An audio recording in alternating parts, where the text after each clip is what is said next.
Gue pengen ngomong soal AHY hari ini, Agus Harimurti Yudhoyono. Nah, besok kabarnya capres dari Nasdem Anies Baswedan mau ketemu sama AHY. Gue nggak tahu apa yang dibicarakan, tapi dalam persepsi gue itu mungkin mau ngelus-ngelus. Maaf ya, sorry ya. Kenapa kayak gitu?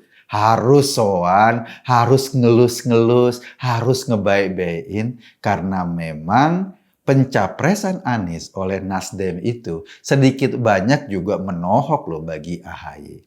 Kenapa menohok? Karena selama ini Demokrat sudah mendorong AHY sebagai calon presiden. Jadi ketika Anies tiba-tiba disorong oleh Partai Nasdem sebagai capres, posisi AHY seperti ditinggalin. Sebetulnya bukan ditinggalin juga, karena kabarnya sebelum Nasdem mencalonkan Anies, antara Partai Demokrat dan Nasdem sudah berkomunikasi, dan mencalonkan siapa itu kan memang hak prerogatif partai masing-masing. Kalau Demokrat mendorong AHY, Nasdem mendorong Anies. Bagi partai yang tidak punya capres dari kadernya sendiri, seperti Nasdem atau PKS, diusungnya Anies itu pasti akan menyenangkan. Kenapa menyenangkan? Kan gini ya, Pilpres tuh barengan sama Pileg. Artinya apa? Artinya ketika partai mendukung seorang calon presiden, mereka berharap ada efek elektoral kepada calon-calon legislatif yang memang di partai tersebut. Misal, kalau Anies ini bukan kader Nasdem dan juga bukan kader PKS, maka mereka berharap ada efek elektoral langsung ke Nasdem dan ada efek elektoral langsung ke PKS. Itu yang diharapkan Nasdem. Jadi para pengikut Anies atau pencoblos Anies diharapkan juga mencoblos partai-partai pendukungnya. Ini juga sebetulnya yang diharapkan sama Demokrat kalau AHY dicalonkan sebagai capres. Tetapi persoalannya sekarang AHY sudah disalib oleh Anies Baswedan. Jadi wajar kalau besok Anies Baswedan mau ketemu sama AHY, ngebaik-baikin, elus-elus. Kenapa? Karena kan kita tahu dalam perkembangan sekarang ini setidaknya koalisi itu terbagi menjadi 4. Atau partai-partai yang punya tiket maju sebagai calon presiden itu ada 4 kelompok. Yang pertama PDIP, yang memang kalau tanpa koalisi dia bisa mencalonkan sendiri capres dan cawapresnya. Yang kedua Gerindra dan PKB. Kabarnya Pak Prabowo dengan Pak Muhaimin sudah seia sekata mau maju sebagai capres dan cawapres, kalaupun komposisinya kita belum tahu. Yang ketiga KIB, Koalisi Indonesia Baru yang terdiri dari Golkar, PAN, dan P3. Ini juga cukup untuk maju sebagai mencalonkan presiden atau calon presiden. Pak Erlangga yang percaya diri sebagai partai terbesar di antara dua rekan koalisinya itu masih punya semangat, kalaupun belakangan semangatnya mulai mengendur. Kenapa semangatnya mengendur? Karena elektabilitasnya nggak naik-naik, nggak pernah naik kelas. Yang keempat itu dia, Nasdem, Demokrat, dan PKS. Sementara Nasdem sudah menyodok untuk mencalonkan Anies, Demokrat pernah ngomong untuk menjagokan AHY. Akhirnya AHY harus mengalah.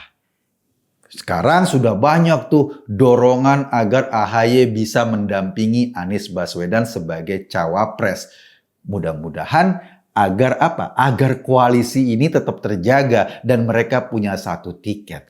Pertanyaannya, dalam hitung-hitungan politik, kayaknya suaranya Pak Anies dan suaranya AHY itu satu segmen sebagai suara yang selama ini dikategorisasi sebagai suara oposisi. Anies selalu mengambil sikap oposan terhadap pemerintahan Jokowi, kalaupun dia gubernur Jakarta, dan AHY kita tahu dia oposan terhadap pemerintahan Jokowi, kalaupun kritik-kritiknya lebih banyak lucunya ketimbang bisa diperhatikan secara serius. Pak SBY misalnya pernah mengkritik pemilu bakal curang karena cuma ada 2 pasang kata Pak SBY.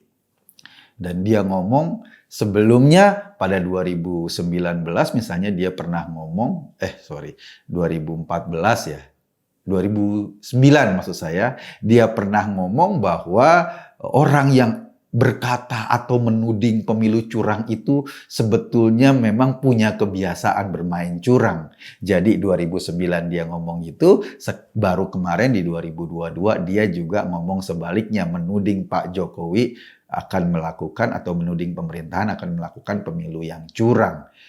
Nah, posisi ini serba salah kan? Kalau AHY tidak diambil atau tidak tetap di koalisi, maka Anies kekurangan suara atau kekurangan tiket untuk maju. Kalau tetap di koalisi, nyatanya secara elektoral kan sama jenis pemilihnya. Jenis pemilih yang oposan terhadap pemerintahan Jokowi. Secara elektoral pasti nggak terlalu menguntungkan bagi Anies Baswedan. Ada kemungkinan besar Anies lebih mempertimbangkan orang-orang yang selama ini dikategorikan oleh publik atau diasumsikan oleh publik ada dalam pemerintahan Pak Jokowi. Misalnya Bu Khofifah Indar Parawansa, Gubernur Jawa Timur yang pernah jadi Menteri Sosial di pemerintahan Jokowi. Atau Pak Andika Perkasa yang sekarang jadi Panglima TNI. Ada di pemerintahan Jokowi dan dalam keputusan Nasdem kan juga Andika Perkasa masuk 3 besar, Anies, Ganjar, dan Andika Perkasa untuk dimajukan oleh Partai Nasdem. Kalau pilihannya elektoral, tentu Demokrat atau AHY ditinggalin lagi. Ini yang menjadi gelisah dan gundah gulana saat ini. Paling ya mensos lah buat AHY. Atau Menteri Pemuda dan Olahraga, atau gitulah. Atau barangkali ada tawaran-tawaran lain. Tetapi levelnya bukan pada top level kayak misalnya presiden dan wakil presiden. Ya kabinet lah kalau menang. Nah persoalannya adalah kalau AHY tidak mendampingi Anies Baswedan, maka efek elektoral yang akan menikmati tentu Nasdem dan PKS. Demokrat tidak banyak menikmati efek elektoral nanti. Jadi agak serba salah ini posisinya. Kita sih bisa mengelus dada, berempati pada posisi AHY, dan kita hanya bisa mengelus dada. Kalaupun kita nggak tahu dada siapa, tetapi kita hanya bisa berempati pada posisi politik yang seperti ini. Gue nggak tahu apa langkah-langkah yang akan diambil, karena itu dari beberapa statement AHY merespon pencapresan Anies Baswedan, dia cuma bilang pada kader-kadernya, sekarang yang terpenting adalah meningkatkan elektabilitas partai, meningkatkan elektabilitas caleg-calegnya agar suara partai meningkat. Iya, itu penting, tetapi mau tidak mau, ketika Pilpres bareng dengan Pileg, salah satu peningkat elektabilitas itu kalau partai punya calon. Atau kalaupun tidak punya calon, tapi diidentikan. Misal, Anies lebih diidentikan bernuansa ke PKS-PKS-an. Kalau PKS yang duluan ngusung, itu Nasdem nggak dapat banyak dampak elektoral. Karena itu, meskipun Anies ada nuansa ke PKS-PKS-an, Nasdem dorong duluan agar dia diakui sebagai partai yang akan atau diasumsikan publik partai yang pertama mendukung Anies Baswedan, dan diharapkan dapat efek elektoral dari situ. Menang atau kalah yang penting dapat efek elektoral. Sementara PKS karena sudah diasumsikan Anies berdekatan secara nilai dengan mereka, ya senang-senang aja dong. Jadi yang dilema siapa? Ya Partai Demokrat. Inilah yang selalu terjadi pada Partai Demokrat. Terus gimana? Bisa nggak Partai Demokrat kalau seandainya Anies memilih wakil yang lain, udah pasif aja, nggak usah mendukung presiden. Karena kalau Partai Demokrat kan memposisikan diri nggak mungkin, atau katakanlah secara politik agak wagu misalnya mau gabung ke partai-partai yang selama ini koalisi dengan Presiden Jokowi atau koalisi pemerintahan. Ke PDI kayaknya agak nggak mungkin deh. Kita tahu hubungan Pak SBY dan Bu Mega nggak pernah cair dari dulu. Selalu hubungannya membeku. Misalnya ke Partai Gerindra, mungkin, tetapi kayaknya Gerindra dan PKB kan diasumsikan sebagai partai yang ada dalam koalisi pemerintahan, sementara Demokrat berposisi sebagai oposisi. Gimana kalau ke KIB? Ya, so-so lah. Memang PAN pernah berdekatan dengan Demokrat. P3 pernah berdekatan dengan Demokrat. Tapi Demokrat dulu. Demokrat zamannya Pak SBY. Sekarang kan Demokrat warisan. Jadi belum tentu juga mereka mau posisi ini. Sementara mereka atau aturan mengharuskan semua partai terlibat aktif dalam pencalonan atau mengusung presiden dan wakil presiden. Demokrat pernah punya posisi abstain, tidak ngedukung Pak Jokowi, tidak ngedukung Pak Prabowo pada 2014 lalu. Mungkin itu belum ada aturannya.